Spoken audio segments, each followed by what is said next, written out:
Sindh university Jamshoro में officer association ऐं मुलाज़िम तंज़ीम सेवा पारां मुतालबनि जे मञता लाइ अलॻि अलॻि एहतिजाजी मुज़ाहिरा। AC2 अंदरि ऐं ॿाहिरि धरणा। सिंध यूनिवर्सिटी जामशोरो में ऑफिसरनि खे लीव एनकेशमेंट न मिलण ख़िलाफ़ सिंध यूनिवर्सिटी ऑफिसर्स एसोसिएशन जे अॻवाननि सरदार सैयद सजाद अली शाह, जनरल सेक्रेटरी मंज़ूर पंवर, काशिफ़ नारेजो, सचल सरमस्त जोयो ऐं ॿियनि जी अॻवानी में AC2 अॻियां एहतिजाजी मुज़ाहिरो करे धरणो हयो वियो।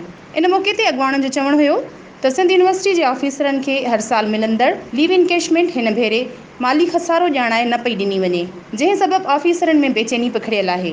वाइस चांसलर डॉक्टर फतह मोहम्मद बुरफत पारां रजिस्ट्रार ऐं डायरेक्टर फाइनेंस जहिड़नि अहम उहिदनि ते मनपसंद ऐं टीचिंग साइड जा माण्हू विहारिया विया आहिनि, जेके सिर्फ़ ऐं सिर्फ़ वाइस चांसलर जे इशारनि ते हली रहिया आहिनि ऐं ऑफिसरनि जो लीव एनकेशमेंट वारो जाइज़ मसइलो हल न करण लाइ सिंध यूनिवर्सिटी में माली खसारे जो राग ॻाए रहिया आहिनि।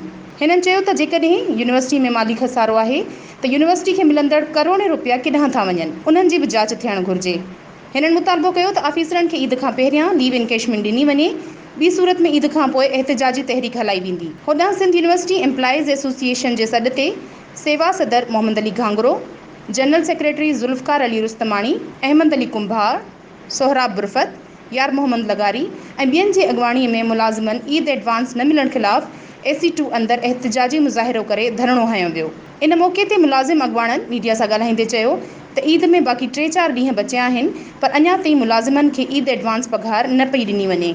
सेवा अॻवान जो वधीक चवणु हुयो त ईद एडवांस ॾियण समेत सेवा पारां ॾिनल चार्ट ऑफ डिमांड ते अमल कयो वञे, ॿी सूरत में ईद खां पोइ सख़्तु एहतिजाज कयो वेंदो। इन बाबति यूनिवर्सिटी इंतिज़ामिया पारां मुलाज़िमनि खे ईद एडवांस ऐं लीव एनकेशमेंट जूं लिस्टूं बैंक पहुचायूं वयूं। इरमनाज़ HRJDO न्यूज़ हैदराबाद।